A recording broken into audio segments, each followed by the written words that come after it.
ساتھیو آج ہم بیان کریں گے افاعیل بحر سالم زحاف رکن کے متعلق۔ آئیے شروع کرتے ہیں بنا تاخیر کیے ہوئے، آپ آخر تک سنیے۔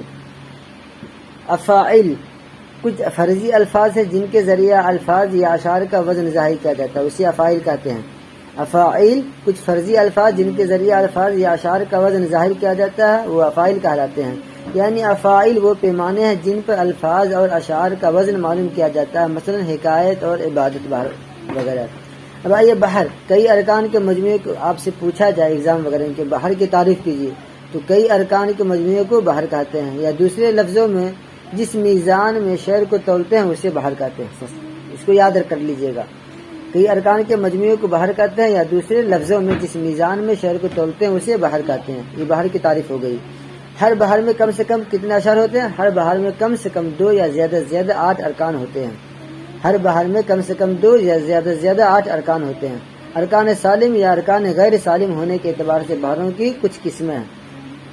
جس رکن اور بحر میں کوئی تغیر نہ ہو اس کو سالم کہتے ہیں۔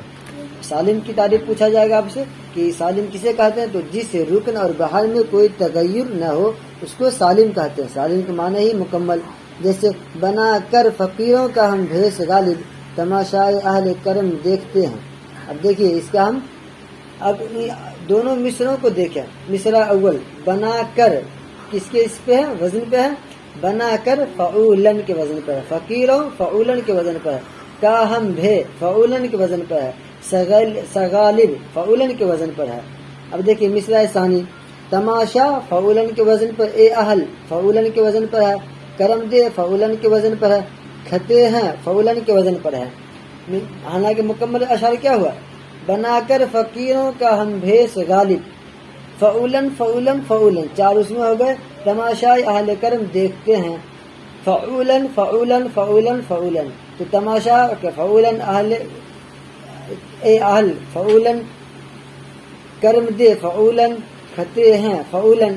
تو گویا کہ ان شعر کے دونوں مصروں کے 4 ارکان ہیں اور ہر رکن فعولن کے وزن پر ہے۔ یہ 8 بار فعولن یعنی اپنی سالم حالت میں آیا ہے، یہ 8 بار فعولن یعنی اپنی سالم حالت میں آیا ہے، لہذا یہ سالم کہلائے گا۔ اب دیکھیے زحاف، زحاف کے لغوی معنی گرنا یا اصل سے بچھڑ جانا۔ زحاف کے لغوی معنی گرنا یا اصل سے بچھڑ جانا۔ اصطلاح شاعری میں سالم یعنی اصل ارکان میں فیر و بدل، کمی زیادتی کو زحاف کہتے ہیں۔ زحاف کسے کہتے ہیں؟ یعنی اصل ارکان میں فیر و بدل کمی زیادتی کو زحاف کہتے ہیں۔ اور جس رکن اور بحر میں زحاف ہوتا ہے اس کو کیا کہیں گے؟ مضاحف کہتے ہیں۔ جس رکن اور بحر میں زحاف ہوتا ہے اس کو مضاحف کہیں گے، اور یعنی اصل ارکان میں فیر و بدل ہو یا کمی زیادتی ہو اسے زحاف کہتے ہیں۔ زحاف کسے کہتے ہیں؟ یعنی اصل ارکان میں فیر و بدل کمی زیادتی ہو اسے زحاف کہتے ہیں، اور جس رکن اور بحر میں زحاف ہوتا ہے اس کو مضاحف کہتے ہیں۔ مثال، کیا وہ نمرود کی خدائی تھی، کیا وہ نمرود کی خدائی تھی، بندگی میں میرا بھلا نہ ہوا۔ دیکھیے اس شعر کی تختی کرتے، تختی کے معنی ٹکڑے ٹکڑے کرنے، ٹکڑے ٹکڑے، اس شعر کی تختی کرنے پر کچھ ارکان حاصل ہوتے ہیں۔ کیا نمرود کی خدائی تھی، کیا وہ نمرو، کیا وہ نمرو، نمرود نہیں دال کو آگے ملائیں گے، کیا وہ نمرو فاعلتن، دکی خدا مفاعلن، ای تھی فعولن فعلن۔ اب دیکھیے مصرع ثانی بندگی میں فاعلتن، میرا بھلا مفاعلن، نہ ہوا فعلن۔ تو اس شعر کے ارکان میں تبدیلی واقع ہوئی، لہٰذا یہ زحاف کہلاتا ہے۔ اب آئیے رکن، کسی مصرے کا ٹکڑا، کسی مصرے کا ٹکڑا جو مکررہ افاعیل میں سے کسی ایک پر پورا اترے وہ رکن کہلاتا ہے۔ جیسے بہار آئی ہے اے ساقی، بہار آئی ہے اے ساقی، بہار آئی ہے اے ساقی، پلا دے مجھ کو میں ساقی۔ اس شعر کو خاص جگہوں پر توڑ توڑ کر پڑھنے سے اس کے 4 ٹکڑے ہو جاتے ہیں۔ دیکھیے ٹکڑے کر کے ہم بتاتے ہیں، آپ پہلے شعر کو لکھیے گا اس کے بعد ٹکڑے ٹکڑے کیجیے گا، آپ کو بھی سمجھ میں آ جائے گی۔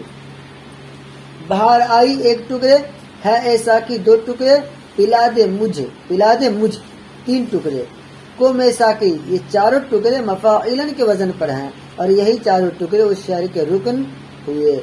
تو آپ پہلے شعر لکھیے گا بہار آئی ہے اے ساقی، پلا دے مجھ کو میں ساقی، اس کے بعد 4 ٹکڑے کیجیے گا۔ بہار آئی 1، بہار آئی 1، ہے ایسا کہ دو پلا دے مجھے، 3 کو میں ساکی 4 ٹکڑے مفاعلن کے وزن پر ہے، اور یہی چاروں ٹکڑے شعر کے رکن ہوئے یعنی ارکان ہوئے۔